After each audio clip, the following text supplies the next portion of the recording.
नमस्कार दोस्तों, आज हम श्रद्धापूर्वक रमा एकादशी की कथा का श्रवण करेंगे जो स्वयं श्री कृष्ण भगवान ने धर्मराज युधिष्ठिर को सुनाई थी। धर्मराज युधिष्ठिर भगवान श्री कृष्ण के मार्गदर्शन से अपनी प्रजा का धर्मपूर्वक पालन कर रहे थे। ऐसे ही आश्विन मास के शुक्ल पक्ष की एकादशी का महत्व सुनने के बाद युधिष्ठिर महाराज के मन में जिज्ञासा जागी कि कार्तिक मास के कृष्ण पक्ष की एकादशी के महत्व के बारे में भी सुना जाए। तब उन्होंने जैसे ही सच्चे मन से श्री कृष्ण का स्मरण किया, साक्षात भगवान श्री कृष्ण उनके महल में पधारे और तब उनका आदर सत्कार करने के बाद धर्मराज युधिष्ठिर ने पूछा, हे श्री कृष्ण, आप मुझे कृपया कार्तिक मास के कृष्ण पक्ष की एकादशी की कथा सुनाइए। इस एकादशी का नाम क्या है तथा इसमें किस देवता का पूजन किया जाता है और इस एकादशी का व्रत करने से किस फल की प्राप्ति होती है? कृपया करके यह सब विधान पूर्वक कहिए। तब श्री कृष्ण कहने लगे कि धर्मराज, कार्तिक मास के कृष्ण पक्ष की एकादशी का नाम रमा एकादशी है। इसका व्रत करने से सभी पापों का शमन हो जाता है। इसकी कथा सुनाता हूँ मैं, सो ध्यानपूर्वक सुनो। एक समय प्राचीन काल में मुचकुंद नाम का एक राजा राज्य करता था। इंद्र, वरुण, कुबेर, विभीषण आदि उसके मित्र थे। वह अत्यंत सत्यवादी तथा विष्णु भक्त था। उसका राज्य बिल्कुल निष्कंटक था और उसकी चंद्रभागा नाम की एक पुत्री थी जिसका विवाह उसने राजा चंद्रसेन के पुत्र शोभन से करा दिया था। वह राजा एकादशी का व्रत बड़े ही नियम से करता था तथा उसके राज्य में सभी कठोरता से इस नियम का पालन करते थे। एक समय की बात है कि शोभन अपनी ससुराल आया हुआ था। वह कार्तिक का पावन मास था। उसी मास में महापुण्यदायिनी रमा एकादशी का व्रत आया। उस दिन सभी व्रत रखा करते थे। चंद्रभागा ने विचार किया कि मेरे पति तो बहुत ही दुर्बल हैं और कमज़ोर भी हैं, वे भला एकादशी का व्रत किस प्रकार करेंगे, जबकि मेरे पिता के यहाँ तो एकादशी व्रत करने की आज्ञा है। मेरा पति राजा की आज्ञा का पालन करेगा तो उसे अत्यंत कष्ट होगा। चंद्रभागा को जिसका डर था वही हुआ। राजा ने 10वीं तिथि को आदेश दिया कि इस समय उनका दामाद राज्य में पधारा हुआ है, अतः समस्त प्रजा विधान पूर्वक एकादशी का व्रत करे।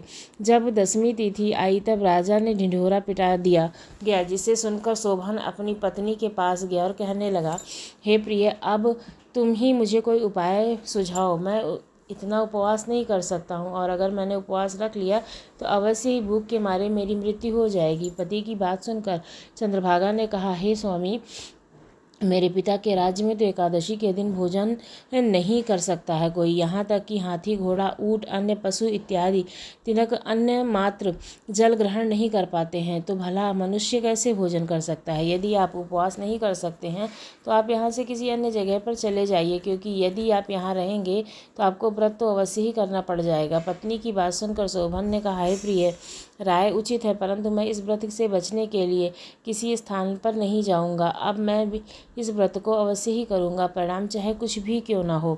भाग्य में जो लिखा होगा उसे भला कौन टाल सकता है। अब सभी के साथ शोभन ने भी एकादशी तिथि आने पर रमा एकादशी का व्रत किया तथा भूख और प्यास से अत्यंत व्याकुल होने लगा। सूर्य नारायण की भी अस्त हो गए और रात्रि जागरण के लिए वह पावन रात्रि का समय भी आ गया। वह रात्रि शोभन को असहनीय सुख देने वाली थी। दूसरे दिन द्वादशी तिथि को सूर्य नारायण होने इससे पहले ही भूख प्यास के कारण शोभन की मृत्यु हो गई। राजा ने अपने दामाद शोभन के मृत शरीर को जल प्रवाह करा दिया तथा अपनी पुत्री को आज्ञा दी कि वह सती ना हो और उसे भगवान विष्णु की कृपा पर विश्वास रखना चाहिए। अब चंद्रभागा अपने पिता की आज्ञा अनुसार सती हुई और अपने पिता के घर में ही रहकर भगवान विष्णु की पूजा और नियमित एकादशी के व्रत को करने लगी। उधर रमा एकादशी व्रत के प्रभाव से शोभन को जल से निकाल दिया गया तथा भगवान विष्णु की कृपा से उसे मंदराचल पर्वत पर धन्य धान्य से परिपूर्ण एक शत्रु रहित देवपुर नामक एक उत्तम नगर प्राप्त हुआ। उसे वहां राजा बना दिया गया। उसके महल में रत्न तथा स्वर्ण के खंभे लगे हुए थे। राजा शोभन स्वर्ण तथा मणियों से सिंहासन पर सुंदर वस्त्र आभूषण के साथ विराजित था। गंधर्व और अप्सराएं नृत्य करती थीं, उसकी स्तुति करते थे। उस समय राजा शोभन दूसरे इंद्र के समान लग रहा था। उन्हीं दिनों मुचकुंद नगर में रहने वाले शोभ शर्मा नामक ब्राह्मण तीर्थ यात्रा के लिए निकले हुए थे। भ्रमण करते करते वह ब्राह्मण शोभन के राज्य में जा पहुँचे और उन्होंने देखा वह ब्राह्मण उनको राजा का दामाद समझकर उनके निकट गया। राजा शोभन ब्राह्मण को देखते ही आसन से उठ खड़ा हुआ और उसने ससुर तथा अपनी पत्नी चंद्रभागा का कुशलक्षेम पूछा। शोभन की बात सुनकर सोम शर्मा ने कहा कि राजन, हमारे राज्य में तो कुशल मंगल है, आपकी पत्नी चंद्रभागा भी कुशल पूर्वक है। अब आप अपना वृतांत बताइए। आपने तो रमा एकादशी के दिन अन्न जल ग्रहण न करने के कारण प्राण त्याग दिए थे। मुझे तो यह देखकर बड़ा ही आश्चर्य लग रहा है कि ऐसा विचित्र और सुंदर नगर, जिसको ना मैंने पहले कभी देखा है न सुना है, आपको भला किस प्रकार प्राप्त हुआ। तब शोभन ने कहा, ब्राह्मण, यह सब कार्तिक कृष्ण के एकादशी तिथि के व्रत करने के कारण प्राप्त हुआ है। इसी ने मुझे यह अनुपम नगर प्रदान किया है, किंतु यह अस्थिर है। शोभन की बात सुनकर ब्राह्मण ने कहा, हे राजन, फिर यह स्थिर कैसे हो सकता है? तब आप मुझे समझाइए, और अगर आपके नगर को स्थिर करने के लिए मैं कुछ कर सकता हूँ तो उपाय अवश्य ही करूँगा। तब राजा ने कहा, हे ब्राह्मण देव, मैंने वह व्रत विवश होकर रखा था, श्रद्धा रहित होकर किया था, जिसके प्रभाव से मुझे यह अस्थिर नगर प्राप्त हुआ है। परंतु यदि आप वृत्तांत को राजा मुचकुंद की पुत्री चंद्रभागा से कह देंगे तो वह इसको स्थिर बना सकती है, क्योंकि वह श्रद्धा से और नियमित सभी नियमों का पालन करते हुए एकादशी का व्रत करती है। राजा शोभन की बात सुनकर ब्राह्मण अपने नगर को लौट आए और उन्होंने चंद्रभागा से संपूर्ण वृत्तांत कह सुनाया। इस पर चंद्रभागा बोली, हे ब्राह्मण देवता, आप क्या यह सब दृश्य प्रत्यक्ष देख कर आए हैं या फिर आप स्वप्न मात्र कर रहे हैं? चंद्रभागा की बात सुनकर ब्राह्मण देवता ने कहा, हे राजकन्या, मैंने तो तेरे पति शोभन और उसके नगर को प्रत्यक्ष देखा, परंतु वह नगर स्थिर नहीं है। तू कोई ऐसा उपाय कर जिससे कि वह स्थिर हो जाए। ब्राह्मण की बात सुनकर चंद्रभागा बोली, हे ब्राह्मण देव, आप मुझे उस नगर में ले चलिए। मैं अपने पति को देखना चाहती हूँ। मैं अपने व्रत के प्रभाव से उस नगर को स्थिर बना दूंगी। तब चंद्रभागा के वचनों को सुनकर ब्राह्मण उसे मंदराचल पर्वत के समीप वामदेव ऋषि के आश्रम में ले गए। वामदेव ऋषि ने उसकी कथा को सुनकर चंद्रभागा के मंत्रों से अभिषेक किया। चंद्रभागा मंत्रों तथा व्रत के प्रभाव से दिव्य देह धारण करके अपने पति के समीप चली गई। शोभन ने अपनी पत्नी चंद्रभागा को देखकर उसे बड़ी प्रसन्नता के साथ आसन पर अपने समीप बिठा दिया।